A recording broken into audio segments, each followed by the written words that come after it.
An airport is a critical nerve center for an international city like Montreal. It's a place of dreams, of high emotions. But an airport is also the ultimate time machine. Montréal-Trudeau, or Dorval Airport as it's still called, now has a 75-year history. A history with millions of stories. The stories of all of us who over the years have welcomed friends from afar or have taken off for parts unknown in search of adventure or of ourselves.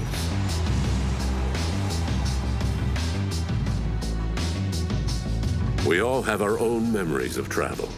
On this 75th anniversary of Montréal-Trudeau, some local personalities have agreed to share special memories in the history of their airport. The most important trip for me, the most exciting and life-changing, I flew to Washington, D.C., and for me it was like... I remember the first time I flew. I had my nose pressed against the window to watch the plane lifting off. Traveling is a priority for me. I'd rather invest in travel than a retirement plan. It's an essential part of my life. Maestro Dutoit insisted, really insisted for 2 or 3 years, and I finally said, okay, I'll come. And I remember when I landed at the airport, I immediately felt that Quebec was a special place. There are people who can't travel because it's too stressful. I have to tell you, if I couldn't travel, I'd be totally stressed out. My parents promised that if I got a good report card, they would take me on an airplane. I remember the thrill of that very first flight. It was on a Viscount. I still have the plane ticket at home. The fare was $2.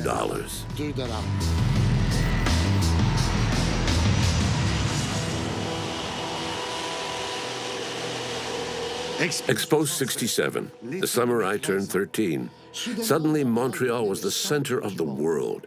And all the world passed through here to see us. Nearly 50 years later, it still feels like yesterday. That summer, as Canada celebrated its centennial, Expo 67 gave us a fabulous voyage through its pavilions, representing more than 60 countries, welcoming 50 million visitors in 6 months. This universal and international exhibition is considered the most successful of all time. The 60s were boom years for the airport industry. The number of passengers soared, as did the frequency of flights. At Dorval, passenger traffic increased by about 20% a year, and by 1965 totaled more than 4 million travelers. In 1967, Montreal's airport became the gateway to the world, and an additional 1 million travelers were expected for the Universal Exhibition. But Dorval was up to the task. A new, larger, and more modern terminal had opened in 1960, designed to handle up to 10 million travelers a year. From April to October 1967, no fewer than 53 heads of state visited the Universal Exhibition, and obviously, the Montreal airport. Expo 67 was, in a way, Montreal's debut on the world stage. Henceforward, it would be known as an international city, ready to welcome an ever-increasing number of visitors.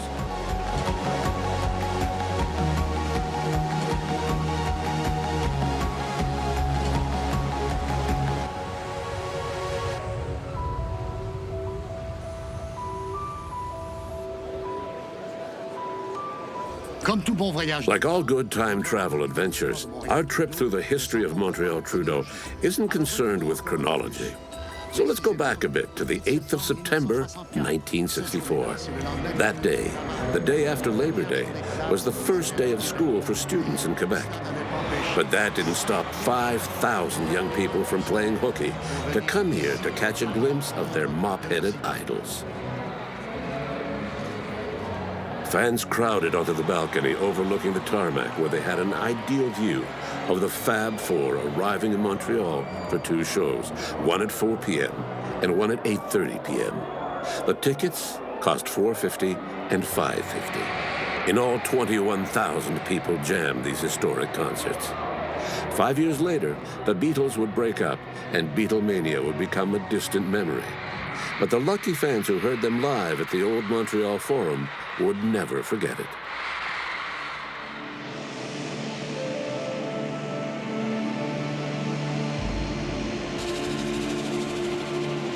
When I was little, I wanted to go into space. I wanted to go on a plane. I wanted to be a pilot. So I was always asking to go to the airport, but our family didn't travel by plane. Then one day, one of my uncles, I have a lot of them, around 20, flew to Europe, and the whole family went to see him off. We were squeezed into something like 10 cars.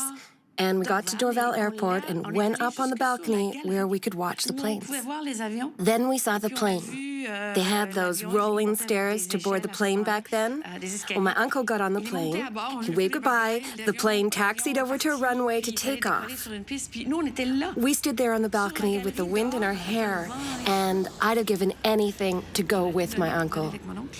So whenever I had a chance to go watch the planes take off, I'd be there like a shot.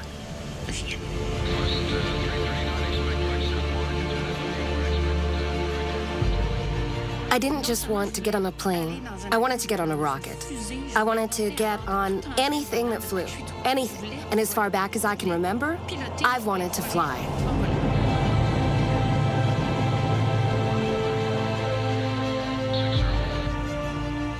So far, I have thousands of flying hours in planes, as a pilot and as a passenger. I've spent over 100 hours in space as an astronaut, and yet I always ask for a window seat because I never tire of seeing the Earth hurtle by down below.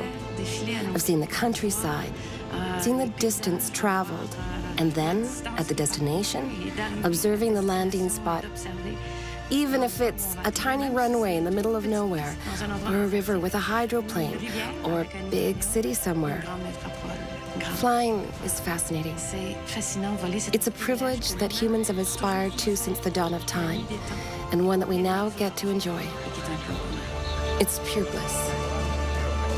Security measures have changed dramatically following an event that had a major impact on Dorval Airport, though it didn't happen in Montreal.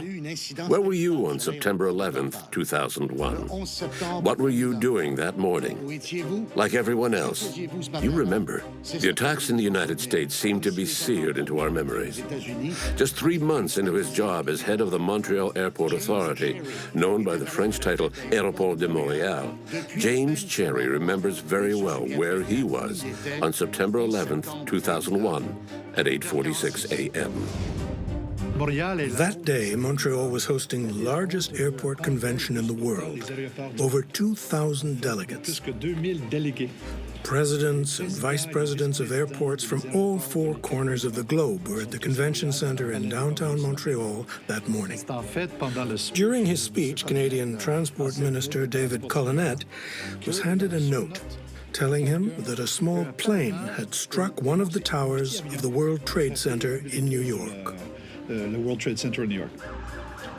An American Airlines Boeing 767 slammed into the North Tower of the World Trade Center. 17 minutes later, a second plane flew straight into the South Tower. They decided to put CNN Live on the big screens at the convention center. We watched the Twin Towers on fire. And that was the end of the convention. You had just been appointed. That was quite a welcome. You're not kidding. When I got home that night at around 8 o'clock, I said to my family, "What have I got myself into?" The world of aviation would never be the same. By taking control of planes and launching them against civilian and military targets, the Al-Qaeda terrorists forced a radical transformation of security measures in airports around the world, including Montréal-Trudeau. It's hard to remember the days when you could carry just about anything onto a plane. To test the effectiveness of passenger and baggage screening, we went through with a revolver and 2 fake sticks of dynamite. 4 agents take part in the search. The first agent inspects the boarding passes and puts the carry-on baggage into the X-ray machine. The second one observes the screen. The third agent directs the traveler through the walk-through metal detector. and the fourth searches the bags by hand if necessary. The revolver should have been visible on the screen. As for the dynamite, a body search would have been required to find it. None of the agents noticed a thing. Of course, that was another era. Security at Montréal-Trudeau and all other airports in the world has changed radically since 9/11. Heightened security has allowed for the seizure of many, often harmless items that are no longer allowed in cabin baggage.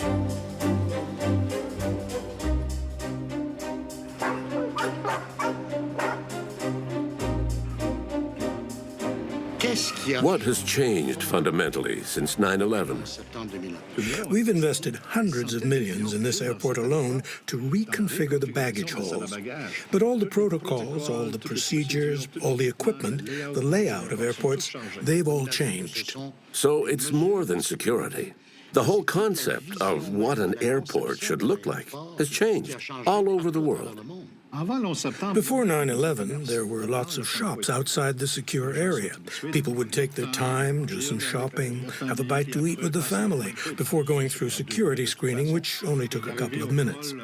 Then they'd get to their gate 2 or 3 minutes before boarding. That's what it used to be like. Now, with the augmented security procedures, it takes a lot longer. People get to the airport much earlier and go through security as soon as possible. The shops and businesses outside the secure area began to suffer. So in the reconfiguration of the airport, we had to move all those businesses to the other side of the screening point. Everything that comes to the airport, whether it's food trucks or cargo, all those trucks have to be inspected 100%.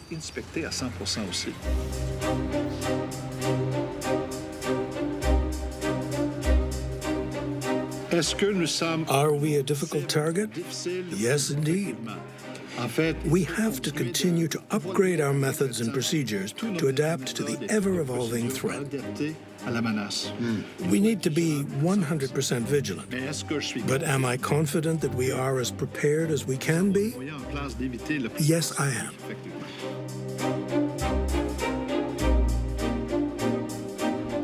The K-9 unit is an integral part of the airport security in Montreal. Basically, the reason we're here is to ensure the safety of the traveling public. Our primary mission is detecting explosives here at the airport. We conduct a lot of preventive searches of baggage, of cargo, and of aircraft. Training never stops for the dog. We spend any free time we have with our dog.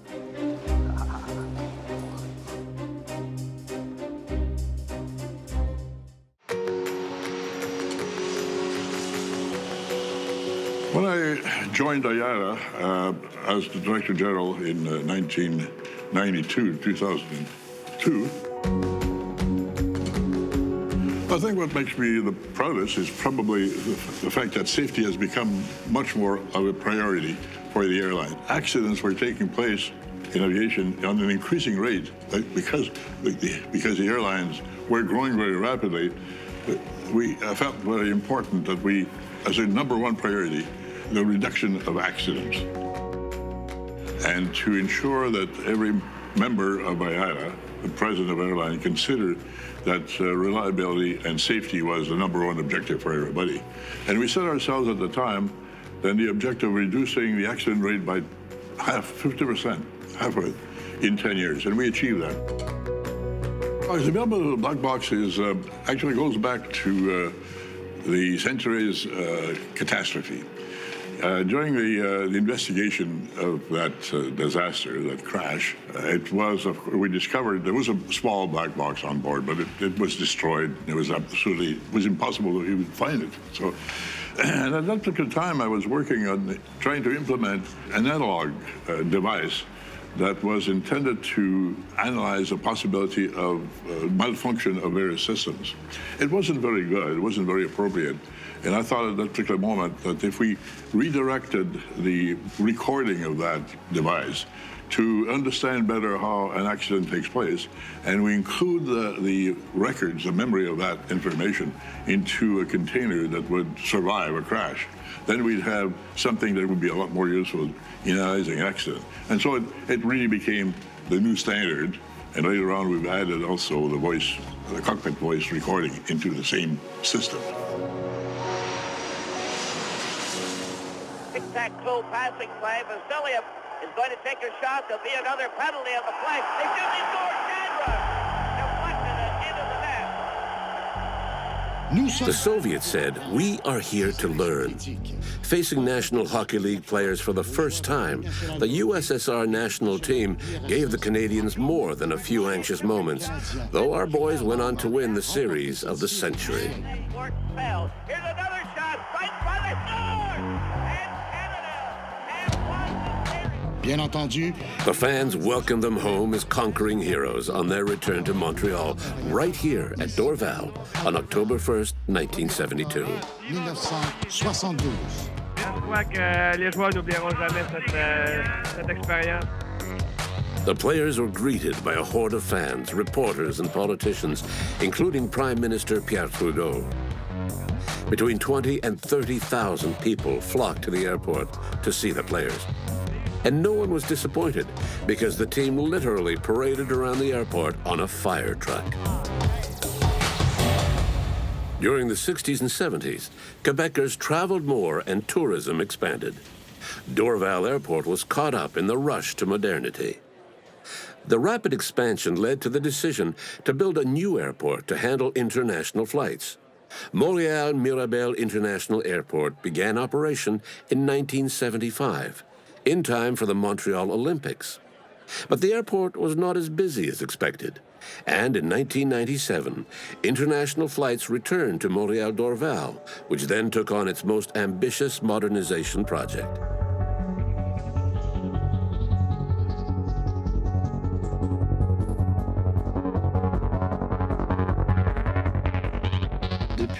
We've almost doubled the number of passengers since 2001, but the number of aircraft movements, meaning takeoffs and landings, has not changed.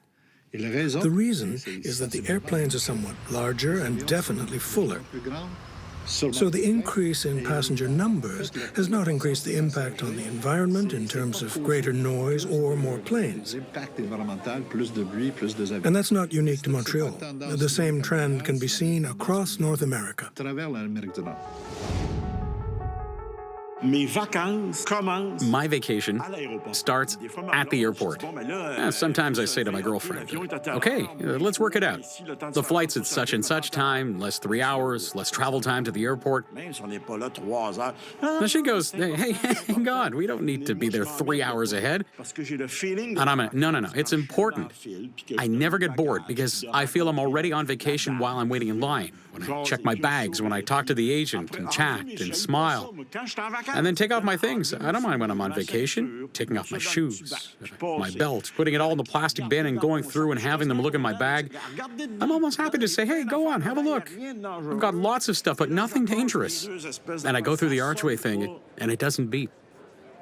So the feeling of being on vacation for me, time goes by, and it's not the least bit annoying. It's welcoming. You feel at home. It's like it's our airport. The Canadian Formula One Grand Prix brings a flood of people to Montréal-Trudeau. The days leading up to the event are very demanding for the airport because a large percentage of attendees will come through.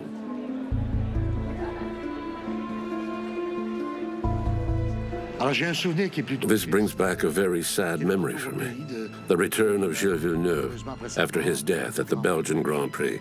I'll always remember where I was and what I was doing. It was a rainy Saturday morning, the 8th of May, when we heard on the radio of a bad accident in the qualifying round of the Belgian Grand Prix.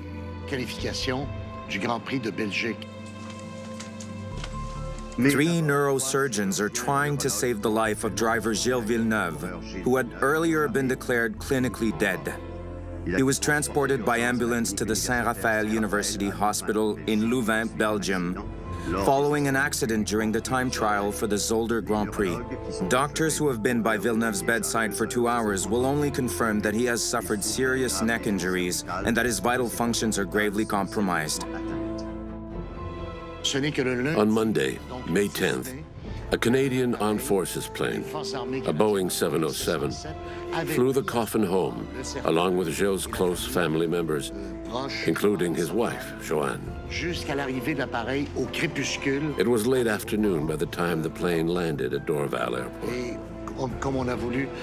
To honor Gilles Villeneuve one last time, the aircraft stopped at gate 27. 27 was Gilles Villeneuve's driver number.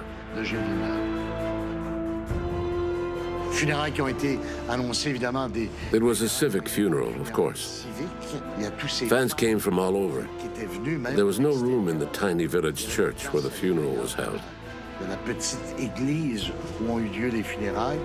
It was a sad moment in the history of Montréal-Trudeau, but a moment, I'd say, of great respect and handled with dignity.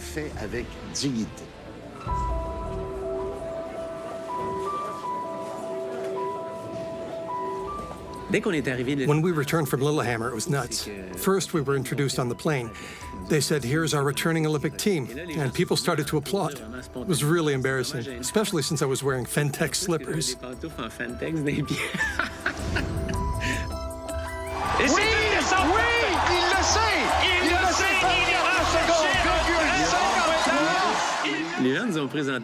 So they introduced us on the plane, everyone applauded, and then we were asked to wait till the other passengers got off, because a customs agent would come onto the plane to collect our customs cards. We were then led through a maze of corridors, not the usual route for passengers, to a big room where a bunch of people were waiting for us for a press conference. We felt like real jet-setters. The airport staff went with us. They guided us through this maze of corridors. And then we got into this huge room, some sort of conference room or meeting room.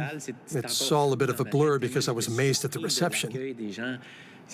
Hundreds of people had come out to meet us. They were carrying placards. It was surreal.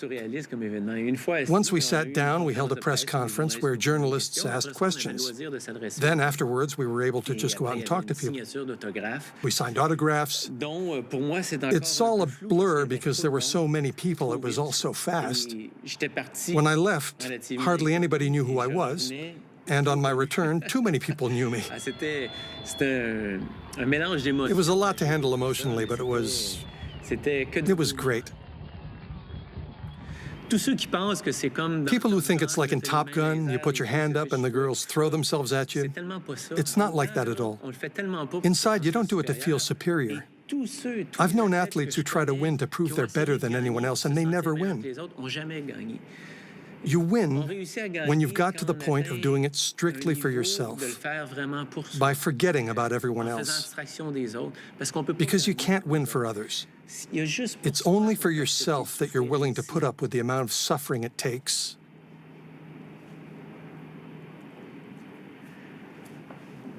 To get there. Wow.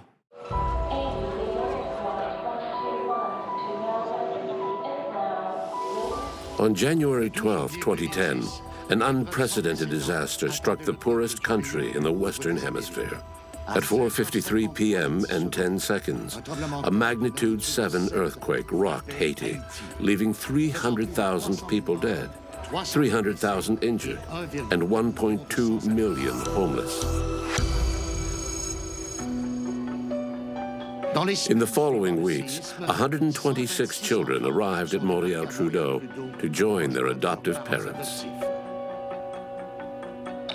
This remarkable humanitarian operation demonstrated the efficiency and dedication of the teams at Montréal-Trudeau who worked 24-hour shifts to provide impeccable service to the survivors. It was a profound experience that everyone involved will long remember.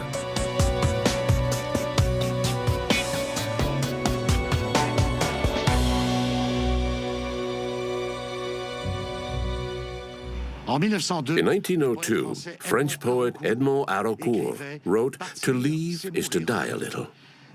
I don't think our frequent flyers would agree with that gloomy sentiment. The men and women who travel for business every week, sometimes several times a week, have made Montréal-Trudeau a second home.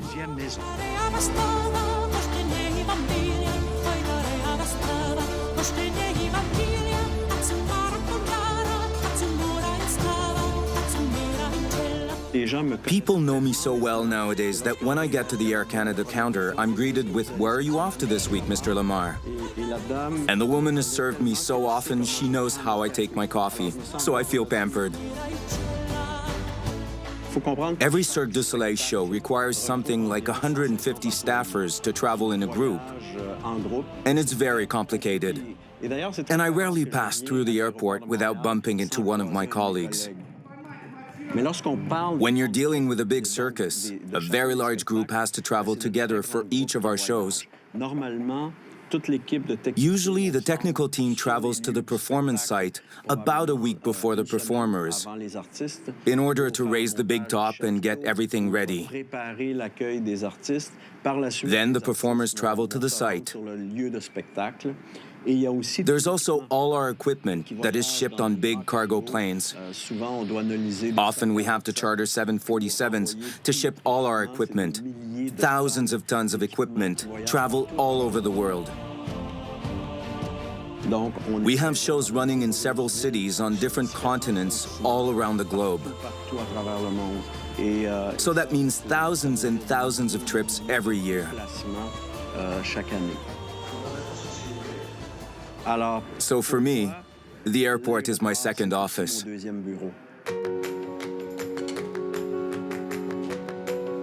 Well, these days, you certainly have seen a lot in the news about safety and security. That's a perennial issue for aviation, for all of transportation.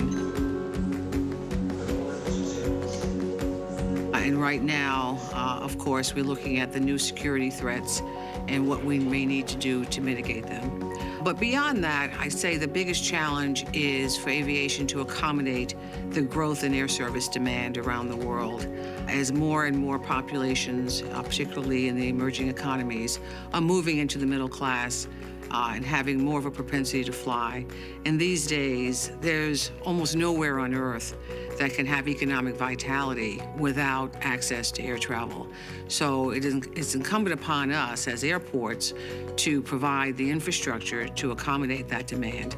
And that port infrastructure is very expensive. So we need to make sure we can get the investment that we need in time to accommodate demand. The business traveler, typically, they really want the hassle-less experience. They want to get through quickly. They know where they're going usually. They definitely need Wi-Fi because they want to continue to work while they're traveling. But they also like to shop and they like to eat. So they want those things as well. They want to have it clean and they want to have it orderly. They want to be able to get to where they're going. The leisure traveler, the vacation traveler, the traveler that doesn't travel that often, they really want to be reassured. They need to understand what they're supposed to do. So for them, you have to make sure you have good wayfinding. You want to have helpful and courteous people if they have questions. They don't mind self-service, but they want people help when they need it. And they too like shopping and they like eating. They really want a good experience. Montreal Airport ticks all those boxes. It's clean, it has free Wi-Fi, it's very easy to get into. You don't have to put in your whole biography to get access to it. You really know that you're in Montreal. And they have the stores that have the Montreal products. They have the maple syrup. They have things in French. They really have a feel of Quebec. The people are very friendly and very courteous. So you really do feel you're in a special place.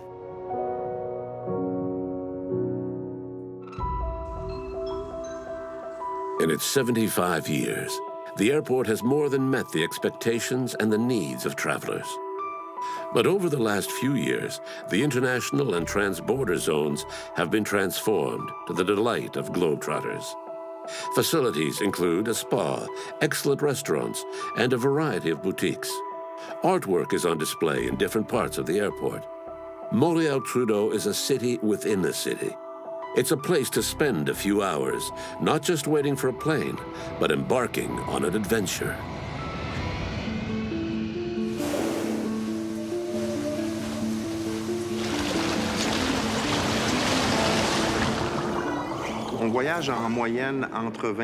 We travel between 26 and 30 weeks a year, and we spend about 2 to 4 weeks in each country. So we often do several countries on one trip. For us, all departures and all arrivals are incredibly complicated because of the amount of luggage we have to take with us. We don't have many problems here. Things go very smoothly in Montreal, but elsewhere in the world, it's always a big issue. It adds to the stress because often we arrive at our destination and find that the technical equipment hasn't made it. I'm talking about an average of between 15 and 20 fairly large suitcases. So obviously the whole issue of baggage is very complicated for us.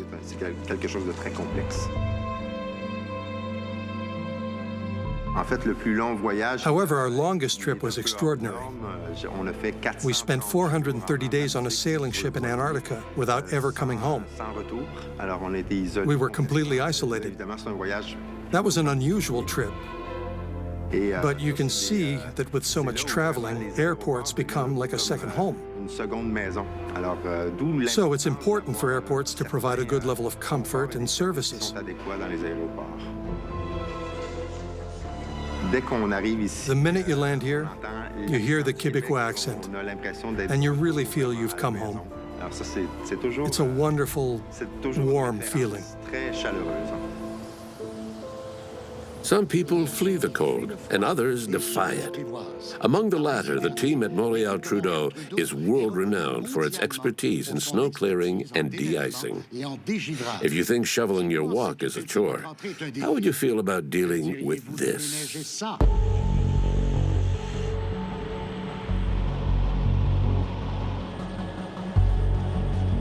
What are the biggest maintenance issues, especially in winter, for a northern airport like Montréal-Trudeau?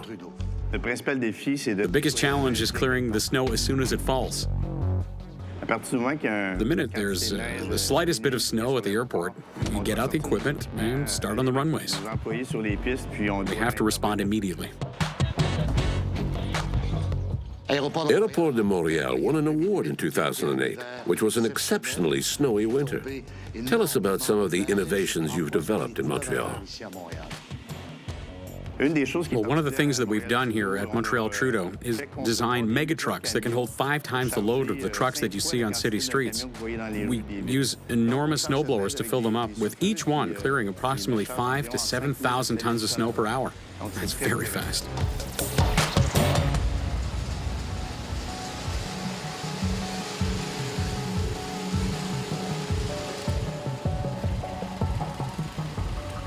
Snow isn't the only problem. The ice that forms on aircraft is a real challenge. A mixture of glycol and water is used for de-icing. Aéroport de Montréal has invested nearly $40 million in building a state-of-the-art de-icing center at Montréal-Trudeau. The used glycol is recovered through a system of underground pipes and recycled for continued de-icing. Snow, high winds, thunderstorms. You never know what the heavens have in store. But there's another threat that comes out of the blue. We call it the bird strike hazard.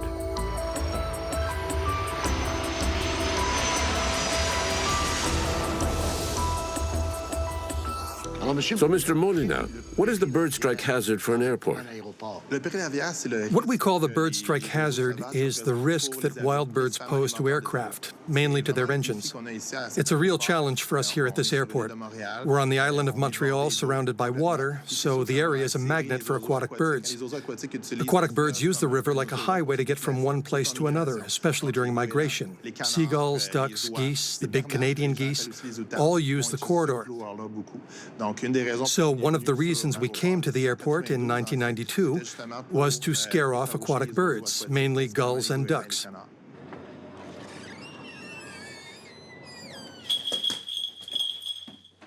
Every morning, the birds get a weigh-in, just like an athlete, to make sure they're at flying weight. If they're too heavy, they won't want to work. You have a number of birds. Yes, we have 7 birds that work at the airport. We use buzzards, falcons, and even eagles.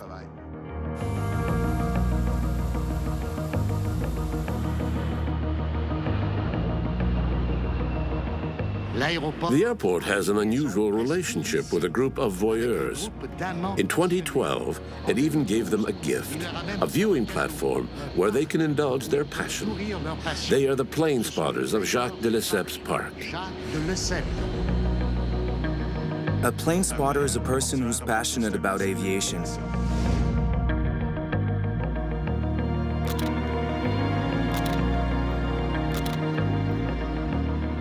We are united in our passion.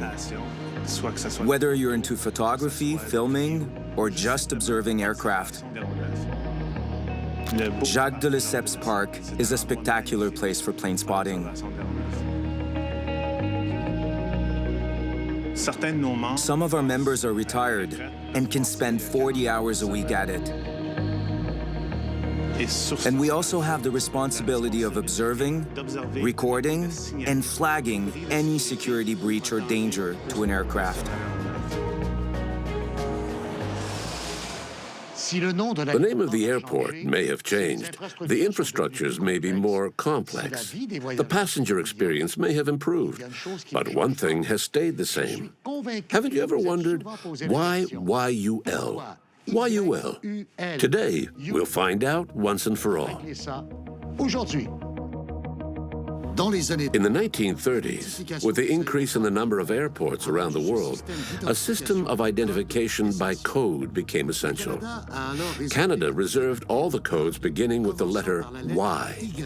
In the case of Montréal-Trudeau, the two letters U and L correspond to the frequency emitted by the radio beacon located in Kirkland, near Dorval.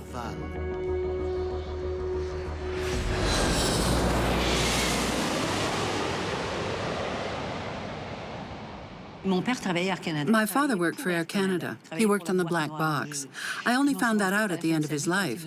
I discovered that he was very highly regarded professionally.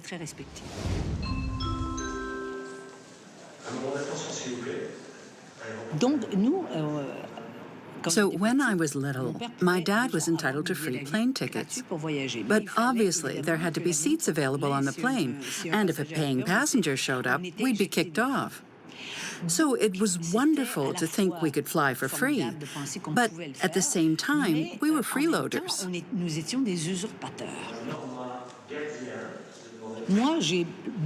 I've often cried at airports, watching people saying goodbye who seemed torn apart.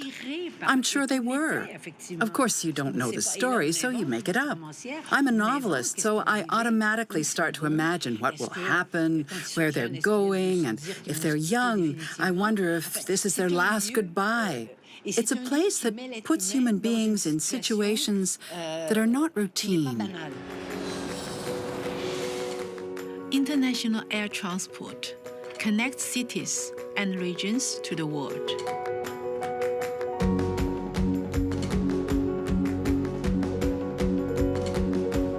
And is a critical engine for economic development and prosperity in the 21st century. Montreal-Trudeau International Airport has been helping Montreal connect to the world since the early 1940s. And it is essential to Montreal's capabilities and capacities in aviation, whether for manufacturing operations or the global governance undertaken by the world's most prominent international aviation organizations. ACAL has enjoyed excellent relations with the city of Montreal since our headquarters was first established here in 1945. Just a few years, in fact, after inauguration of Montreal airports. The decision to base our operations here soon led to the Association of World Airlines, IATA, being headquartered here as well, and most recently, two other very important global aviation organizations have joined us in Montreal, namely the Airports Council International and the International Federation of Airline Pilots Associations. As Montreal's prominence as a hub for aviation manufacturing and services has expanded so significantly over the years, so has its prestige as the world center for global civil aviation governance. ACU has been proud to play an important part in Montreal's ascent as a world aviation capital, and we look forward to a bright and prosperous future for all aviation organizations and companies who now call this lovely city their home.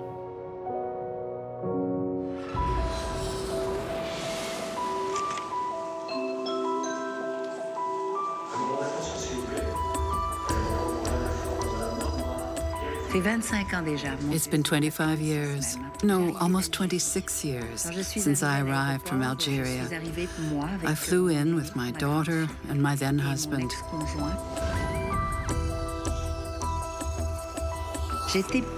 I wasn't at all prepared. I hadn't really been told what to expect. I got off the plane with nothing but shoes on my feet and was greeted with 35 centimeters of snow.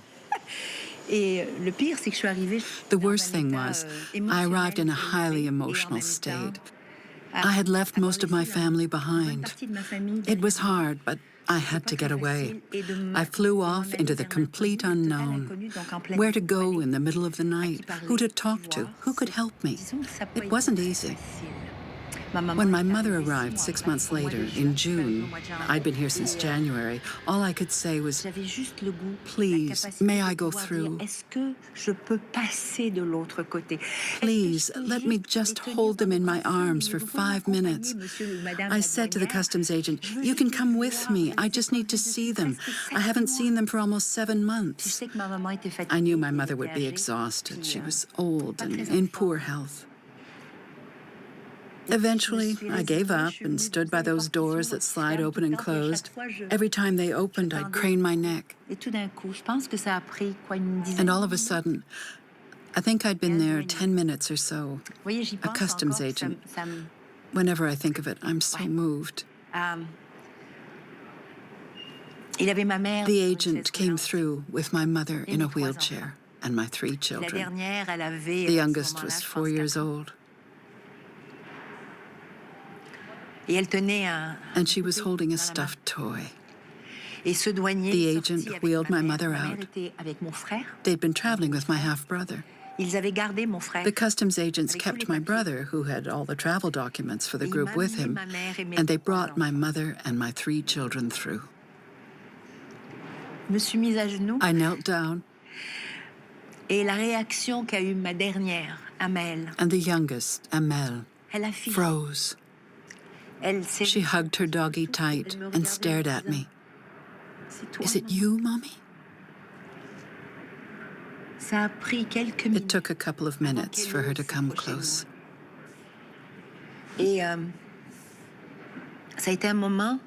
I was so overwhelmed that the first person I hugged, believe it or not, was the customs agent. And that's the message I want to convey, because it was so important to me. It was the greatest gift. There aren't enough words for me to say how important, how vital it was for me to be able to touch them and not wait another 3 hours. He responded to this human need. He said, "Enjoy, Madame.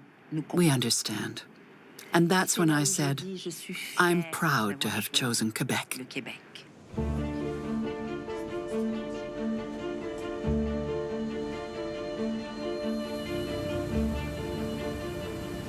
I have a special attachment to Dorval because I've seen it grow.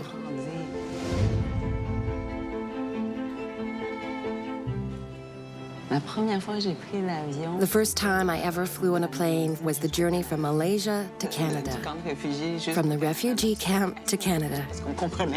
So it was amazing because we knew nothing about airplanes, how things worked, or about the food. And besides, we'd been in a refugee camp for 4 months with nothing, no comfort, no amenities.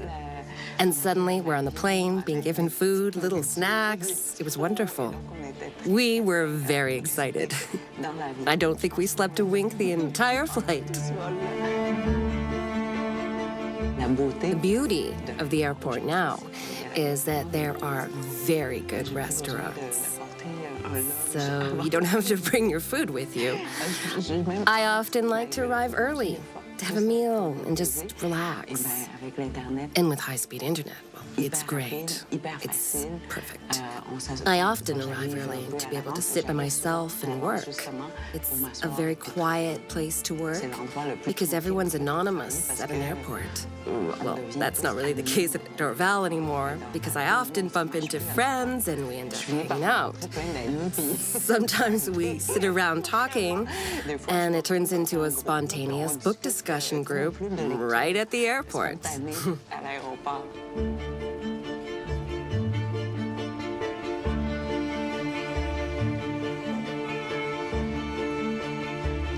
What I really like about it is it's not too big. That's its charm. I think of it as being on a human scale.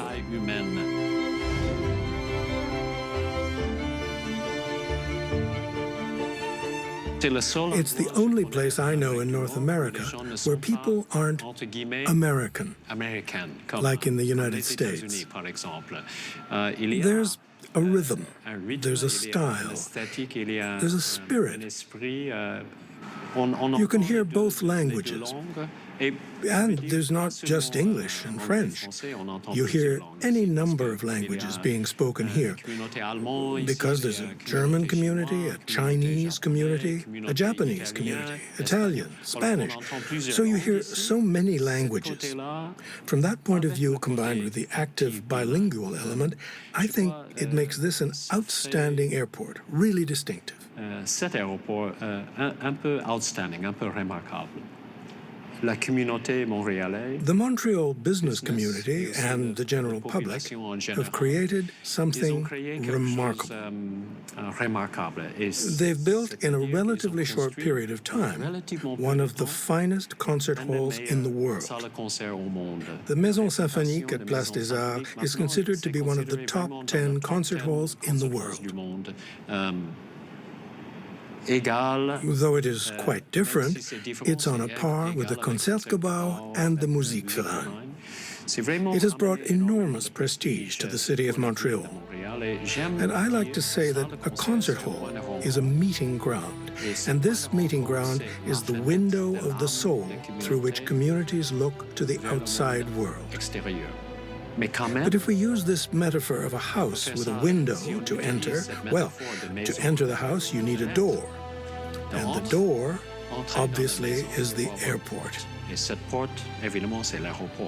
for me, the doorway is the airport or the seaport, one or the other, and the window is the concert hall. La fenêtre, ça c'est la salle de concert.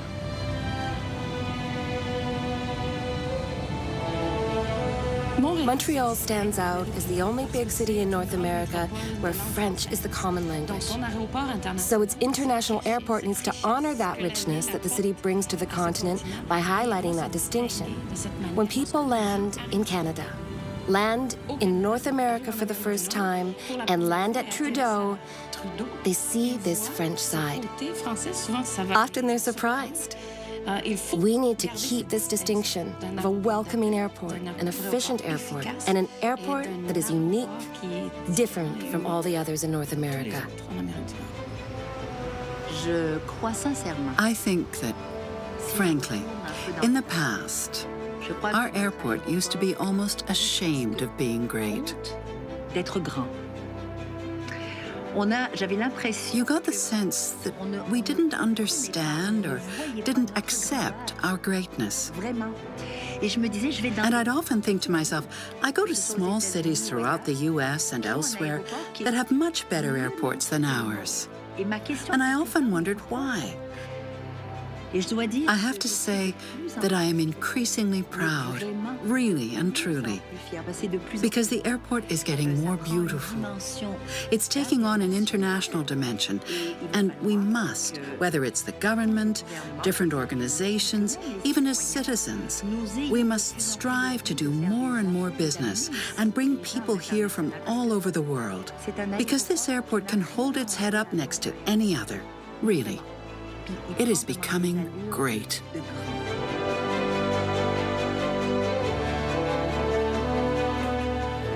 Every takeoff and every landing sparks a new memory or stirs an old one. Every passenger walking through an airport is fulfilling a dream. At Montréal-Trudeau, 16 million dreams blossom every year.